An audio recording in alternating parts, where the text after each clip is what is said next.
Size bu videomda Osmanlı Devleti'nin kurucusu Osman Gazi'nin hayatını anlatacağım. 1299 yılında Uç Beyi olmaktan çıkıp Söğüt ve Domaniç'te Osmanlı Beyliğini kurmuştur. Sonrasında bağımsızlığını ilan etmiştir. Tarihçi Halil İnalçık'a göre Osmanlı Devleti'nin bağımsızlığını 1302 Koyunhisar Muhaberesi'nden sonra kazanmıştır. Moğol istilalarından kaçan bazı Türkmen topluluklarının beyliğine sığınması ile siyasi ve askeri gücü artmıştır. Çöküş döneminde bulunan Doğu Roma İmparatorluğundaki karışıklıkların da etkisiyle kısa sürede Anadolu ve Doğu Roma'nın hakimi durumuna gelmiştir. Öldüğü zaman beylik Eskişehir ile Bursa arasındaki topluluklarda hüküm sürüyor ve Doğu Roma İmparatorluğu'na ait İznik ve Bursa'yı abluk altına alıyordu. Yaşamının erken dönemleri hakkında güvenilir kayıtlar yoktur. Osman Bey'in soyuna ve boyuna ait bilgiler gelenekseldir ve en eski ölümünden 100 yıl sonra yazılmıştır. Bu eserler arasında en eskiden başlayarak Ahmedi Destan ve Tevarihi Mülk Ali Osman, Şükrullah Behçetu Tefair ve Aşık Paşazade Tevarihi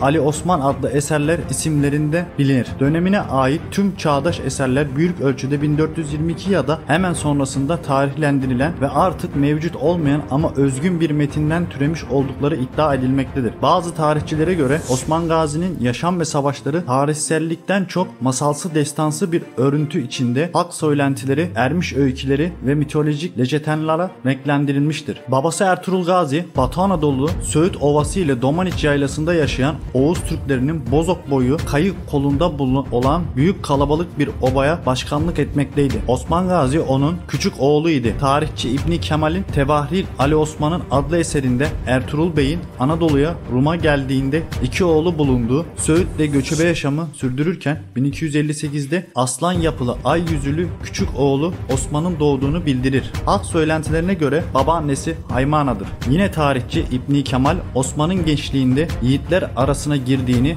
ve vurmada, tutmada ve durmada ve oturmada herkesi kendine uydurduğunu belirtir ve kardeşlerinden Gündüz Bey ve Sarubatı yani Savcı Bey en küçüğü olmakla beraber şimşir kılıç ve tedbirlerle cümlesinden evvel olduğunu bildirir. Bu anlatımın Oğuz destanında temalarına benzer şekilde işlenmiş olduğu barizdir. 1281 yılında 23 yaşındayken Ömer Abdülaziz Bey'in kızı Malhum Hatun ile evlendi. Bu evlilikten daha sonra Osmanlı Devleti'nin başına geçecek olan Orhan Gazi doğdu. 1281 yılında babası Ertuğrul Bey 90 yaşlarındayken ölmüştür. Birçok tarihçinin anlaştığı görüşe göre Kayı aşireti beyliği için beylik görevi değişmesi barışçıl olmamış ve beylik görevinin üzerine alabilmek için Osman Gazi yakınları ile taht mücadelesi yapmıştır. Bu mücadelenin kimle yapıldığı ve nasıl geliştirildiği tartışmalı olup değişik tarihçiler değişik anlatımlarda bulunmaktadır. Bu anlatımlardan çokça sayıda taraflısı olan birisine göre Osman Gazi amcası Dündar Gazi ile beylik için çatışmaya girmiş. Bu anlatıma göre Dündar Bey Kayı boyunun ileri gelen ulusları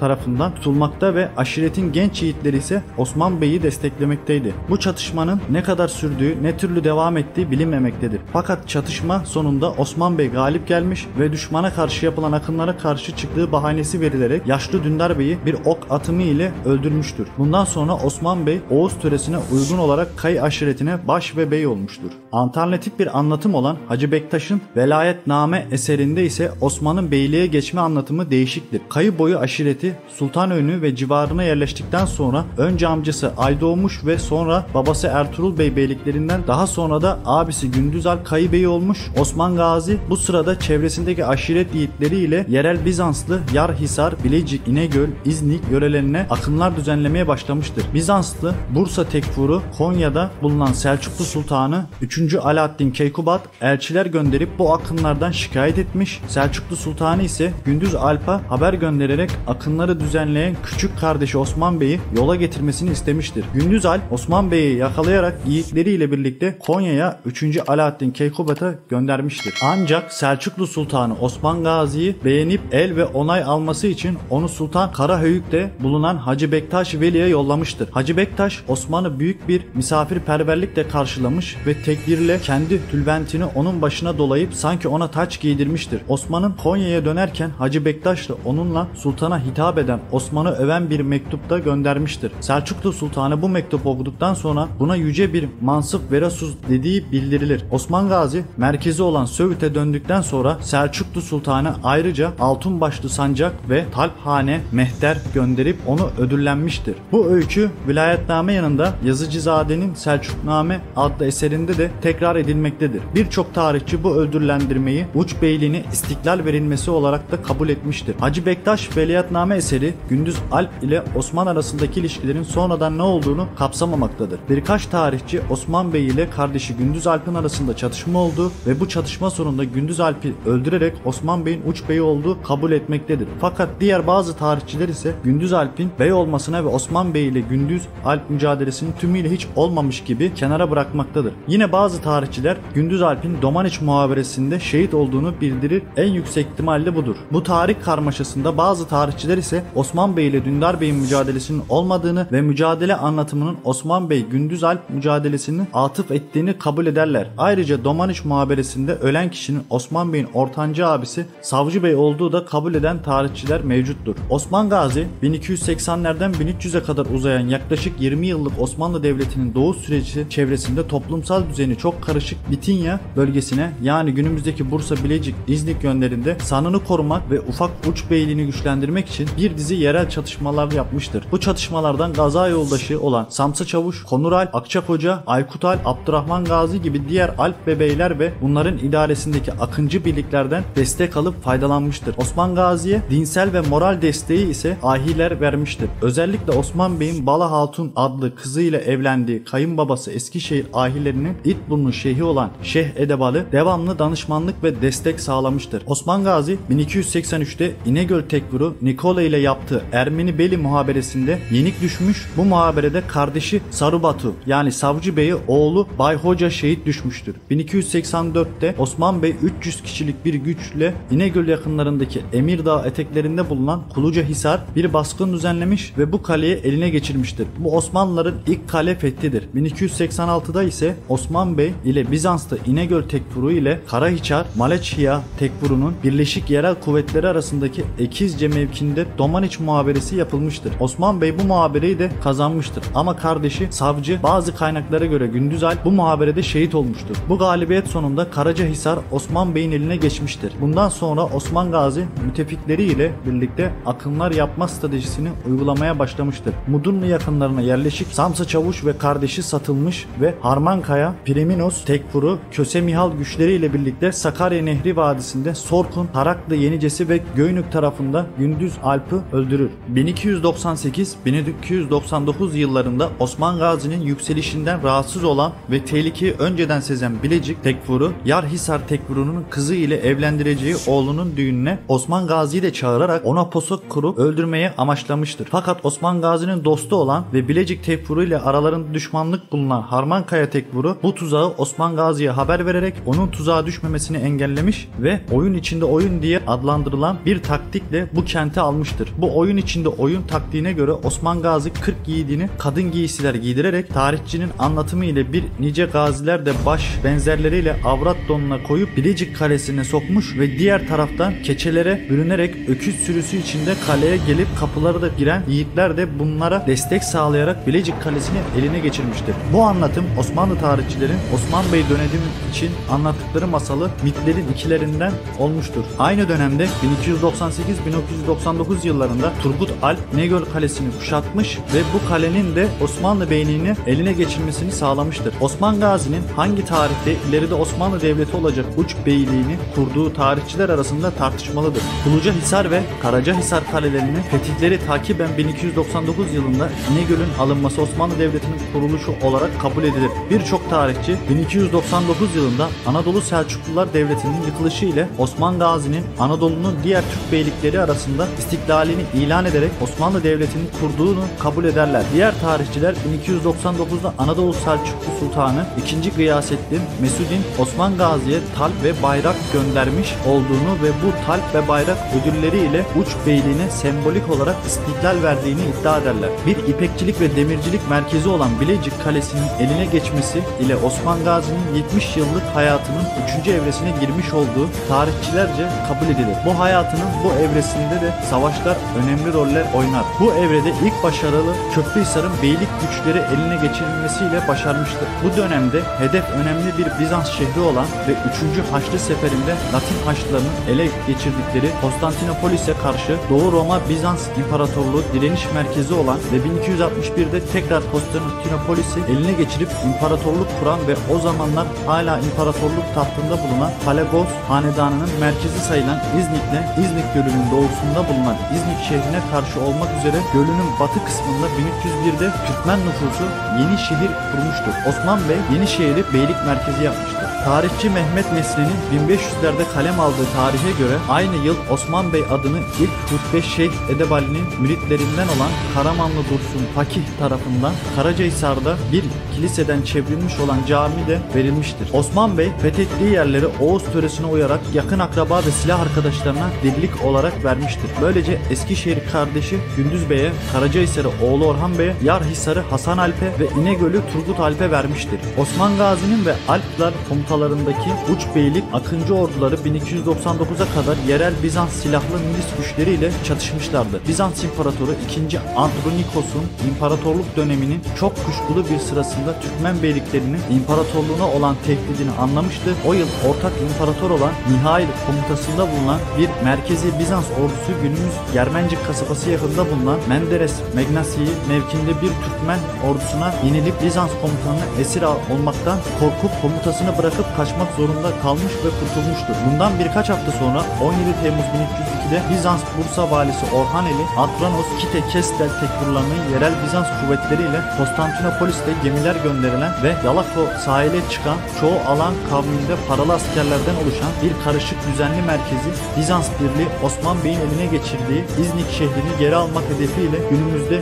Yalova yakınlarında bulunan Yalakova adı verilen düzlükte ilerlemek ile hedefleri İznik yönünde gelecek Türk tehdidine karşı kıyıya inen Yalakdere Vadisi'nden geçen yolu tıkamak ve sonra da bu vadiden ilerleyerek İznik'i geri almaktı. Komutanları 2000 askerlik Merkezi Bizans Birliği Etarlikos muhafız komutanı Muzolan, Osman Bey kuvvetleri ise Bizans güçlerinin karaya çıktığı haberini almışlardı ve Bizanslıların Yalakdere'de güneye ilerleyip İznik'e gitmelerini önleyip onları durdurma hedefini seçmişlerdi. Osman Bey komutasındaki 5000 kişilik karışık Türkmen piyade ve süvari birliği Yalakdere içinde sahile Yalakova'ya hızla Gündüz Alp'i öldürerek Osman Bey'in uç beyi olduğunu kabul etmektedir. Fakat diğer bazı tarihçiler ise Gündüz Alp'in bey olmasını ve Osman Bey ile Gündüz Alp mücadelesinin tümüyle hiç olmamış gibi bir kenara bırakılmaktadır. Yine bazı tarihçiler Gündüz Alp'in Domaniç muhaberesinde şehit olduğunu bildirir ki bu en yüksek ihtimaldir. Yerel ve merkezi Bizans askerlerinin fazla dayanma güçleri olmadığı ve toplanıp karşı saldırıya geçeceklerine paniğe kapılıp düzensiz olarak geri çekilmeye başladılar. Böylece sayıcada ve üstün olan Osman Bey ordusu bu muharebeyi galip bitirdi. Sonuçta yerel Bizans orduları panik halinde ama pek fazla zayiat vermeden Bizansların elinde bulunan İzmit şehrine kaçmaya başladılar. Merkezi Bizans düzeni birlikleri ise paralı askerler olan alanların koruması ile halen kıyıda bulunan gemilere binip Konstantinopolis'e kaçtılar. Tarihçi Halil İnalcık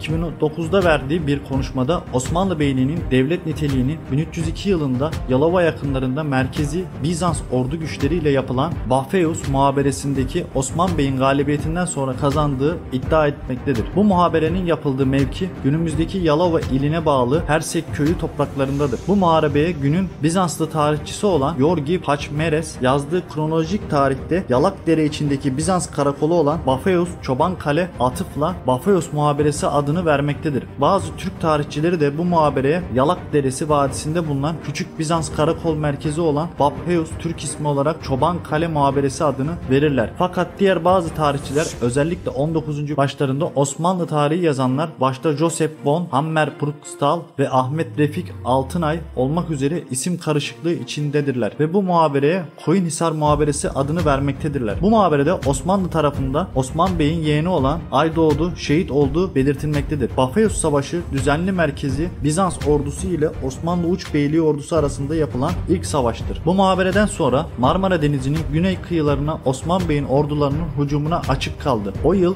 Kitehisarı Orhaneli ve Ulubat Gölü'nün içinde bulunan Alyos Adası Osmanlıların eline geçti. Kitehisarı'nın Rum komutanı direnişe geçmişti ve kale Osmanlıların eline geçince Aydoğdu'nun öcünü almak için öldürdü. Osman Bey'in ordusunun Ege Denizi'nden Erdemit'e kadar gitme imkanı bulduğunu Bizans İmparatoru da anlamıştı. Osmanlı güçleri de bu bölgede bulunan müstehkem mevkileri almaktan ziyade etrafta bulunan ziraat arazisini işleyen köylere ve köylülere yakın akın yapmayı tercih etmişti. Bu kırsal ve Güney Marmara bölgesinde panik yaratmış ve Rum köylülerinin göçe başlamalarına neden olmuştu. Günün Bizanslı tarihçisi Yorgu Paçmeres, Bizans kırsal arazilerinde yaşayan köylülerin başlattıkları bu büyük göçü ve bu göç hareketlerinin ortaya çıkardığı zorlukları kitaba almıştır. Bafeus muhaberesi sonucunda sonra Bizans İmparatoru Osmanlılar ve diğer Türkmen beyliklerini Batı Anadolu'da atmak hedefiyle çok daha riskli politika uygulamaya karar vermiştir. Akdeniz'de çapulculuğu, eşkıyacılığı ve korsanlığı ile ün yapmış Roger de Flor'u ve onun komutası altındaki bulunan paralı askerler birliği olan Katalan bölüğünü Sicilya'da kontratı bitince Anadolu'ya gelmek için teklifi kabul etmiş ve onları Konstantinopolis'e davet etmiştir. Çoğu Katalanların oluştuğu için Katalan bölüğü adını alan bir paralı asker birliğinin askeri ve yanlarında bulunan aileleri ile 1 Eylül 1302'de 31 kadırga ve yardımcı yük gemileri ile Haliç'e gelmiştir. Bu birliğin yarısı ağır zırhlı süvari olan 2500 kişilik paralı askerden oluştuğu bildirilmektedir. Bizans İmparatoru 2. Androkonis Katalan bölüğüne kendine daha çok bağlamak için kızını birlik komutanı Roger de Flor ile evlendirmiştir. 1308'de tekrar başlayan fetih akınlarıyla ilk olarak İznik-İzmit yolu üzerindeki stratejik Karahisar ele geçirildi. 1313'te Osman Bey'e büyük yardımları dokunan Bizans Harmankaya tekfuru olan Mihail Köşeses Müslümanlar olarak Köse Mihal adını aldı ve fetih akınlarına katılmaya başladı. 1313-1315 döneminde Sakarya Nehri Vadisi'nde bulunan Lefe, Mekece, Akhisar, Geyve, Gölpazarı ve Leblebici kalelerini ele geçirdi. Bu fetihlerden Osmanlı Beyliği'nin daha genişlemesini sağlamak için bu yörede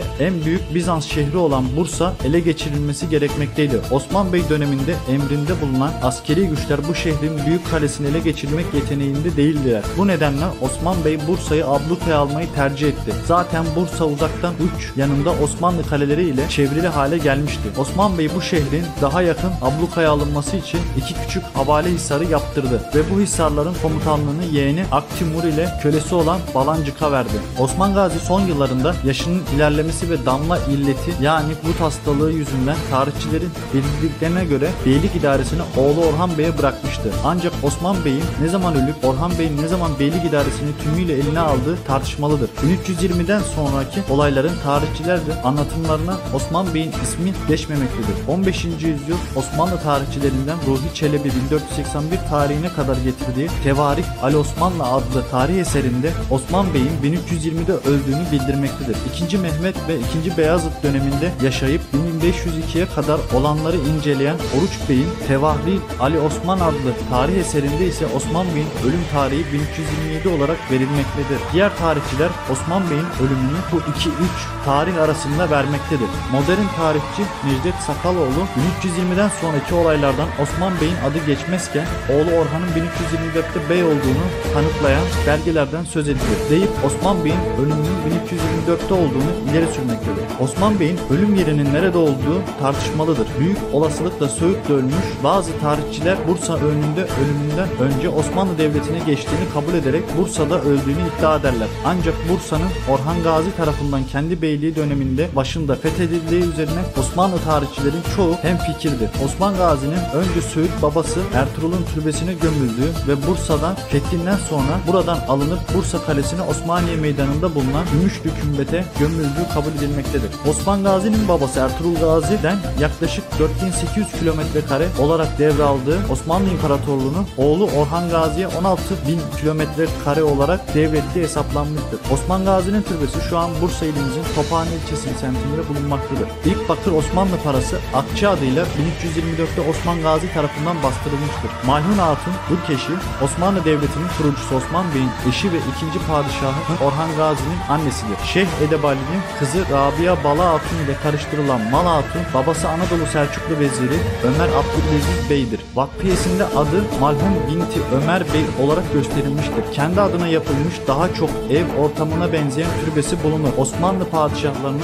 doğma büyüme ve yabancı kadın kadınlarını sarayda Müslümanlaştırarak kendine eş yapma geleneği o dönemde olmadığı için Mal Hatun Türk olduğu kesindir. Rabia Bala Hatun. Rabia Bala Hatun'un hayatı hakkında pek çok malumat bulunmamaktadır. Şeyh Adebali'nin kızı ve Alaaddin Paşa'nın annesi kabul edilir. Rabia Bala Hatun Osman Gazi ile 1289 yılında evlenmiştir. Fatma Hatun 1284-1347 Osmanlı Devleti'nin kurucusu olan Osman Bey'in Mala Hatun tek kızıdır. 1284 senesinde Söğüt'te dünyaya geldi. Abisi Orhan Bey'in hükümdarlığı zamanında öldü. Alaaddin Bey. Alaaddin Bey, Alaaddin Paşa, Osmanlı Devleti'nin kurucusu Osman Gazi'nin oğullarından birisidir. Kendi isteği ile beylikten feragat etmiştir. Tarihi kaynaklarda alçak gönüllülüğü kişiliği öne çıkar.